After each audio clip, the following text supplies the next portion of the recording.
All right, thank you very much. We're going to switch a little bit here to some transportation and transit questions. Lindsay or Bob, you'll be the first to answer. And this is from Bob Anderson. He says, at the latest public meeting in June, Metro admitted that they are not considering affordability in their selection of the preferred alternative concept for the Sepulveda Pass rapid transit project to the west side. Metro has only about 7.5 billion available for the project.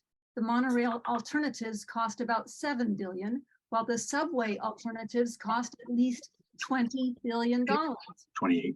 3 times as much, and maybe a lot more, Bob says. Okay, Metro is studying alternatives that they can never afford.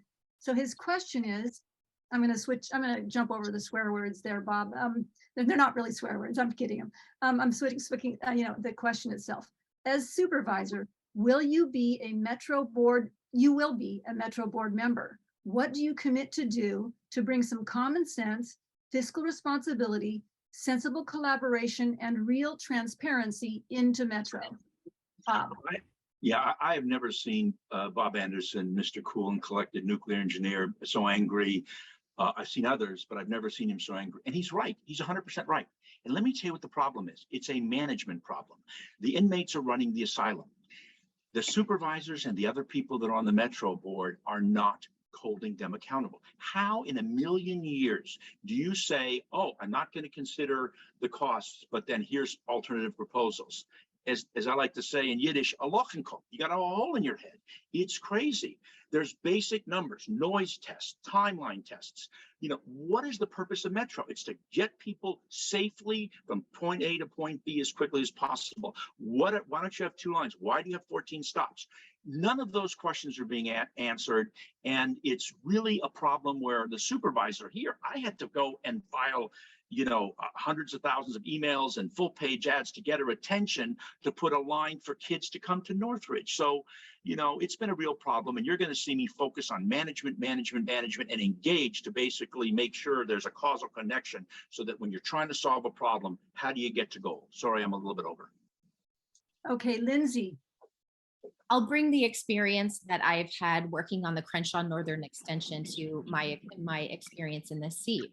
I personally attended over 300 community meetings to bring communities together from the South Bay to the Valley to gather community support and make sure that we're focused on one alignment, to stop spending money on alignments that don't make sense in serving a community and get community consensus, listening to the problems and concerns that people have.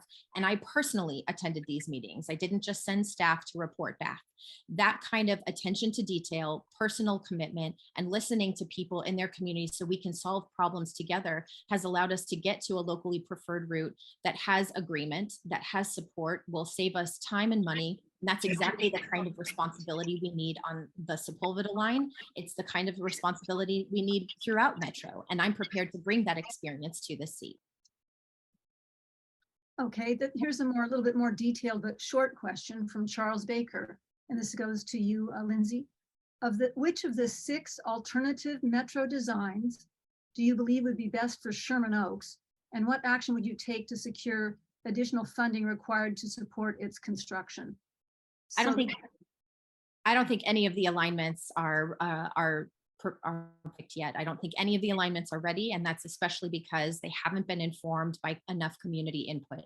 I've listened in on the community meetings for the Sepulveda line, and to say that they have been community engagement is a joke. We need to make sure that people are actually able to ask questions and get real answers. We need to make sure that people are able to offer informed input into this process.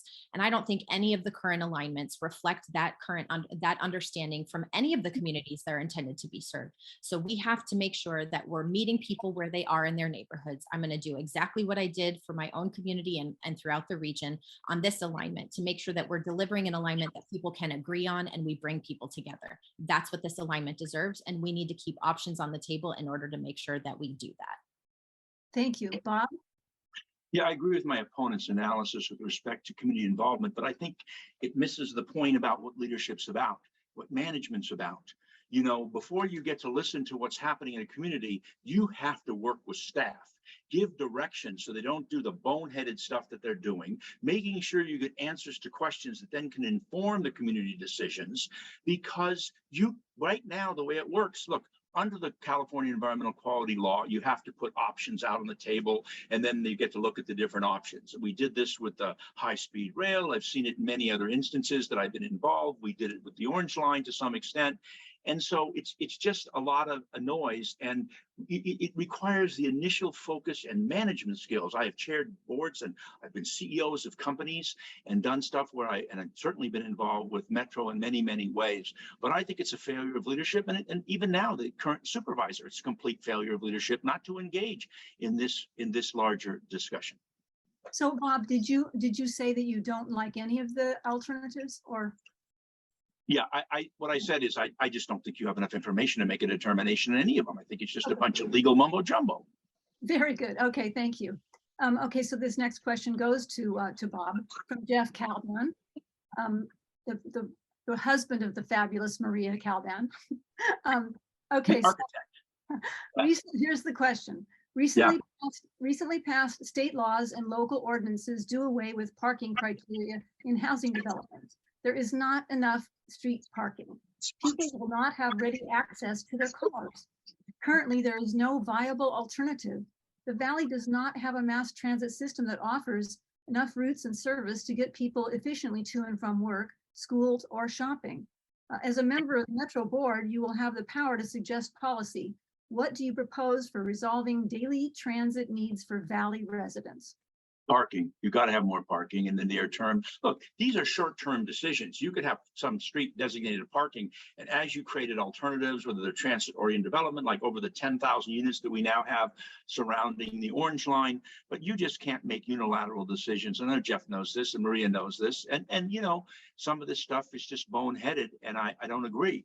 So my sense is that you've got to, because again, what are we trying to do? We're trying to manage toward a goal. You can't just all of a sudden stop and say, this is what we're going to do. Like when I fought against SB 50, as Maria well knows, because they said, oh, we're going to add 14 units into people's homes. It just doesn't work. You can't destroy neighborhoods like that. So you've got to have parking in the near term. And as we evolve, we can make changes. Okay, very good. Lindsay? I think the question isn't about where we house cars, it's about how we move people throughout the region. And I think we need to create transit solutions that actually do that. We need to make sure that our bus lines that exist are expanded, that they run on time, that they actually move, and that they get people where they need to go in a way that is reliable, so they can use them to get to work, to get to healthcare destinations. And we need to make sure that there are stops that provide shade, that provide benches, and improve the user experience.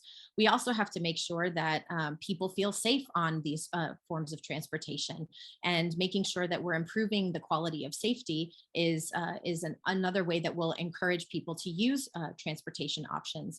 Metro will provide some of those options. The City of LA will provide some of those options as well, whether it's the Dash Line or other services. We need to connect in first mile, last mile through biking and other modes of transportation. And we should be connecting transportation to development to ensure that new housing along our commercial corridors actually provides transportation for people to not have to house their cars, but instead use and encourage public transportation to get to where they need to go. Okay, very good. And then Lindsay, you'll be up for the next question first. Let's see here. It's from Linda Keller. She says, Metro ridership has been hurt by the public's perception that it is unsafe to ride the trains and to wait in the underground stations. Many large cities throughout the world have commercial retail in their underground stations to add life and convenience to what can feel like a pretty lonely place. But Metro claims that they would not consider retail outlets unless the board asked them to. As a Metro board member, would you see any value in this idea? In the idea of retail outlets? Yes, businesses underground. Well, I think that what we really need to do is help people feel safe on transportation. And I think the safety aspect isn't about walking to the transportation. It's about making sure that the rider's experience is safe. And so the management of metro operators have endorsed me in this race because they know I'm committed to actually changing that reality and keeping people safe on transportation. Okay, thank you. And Bob, your answer?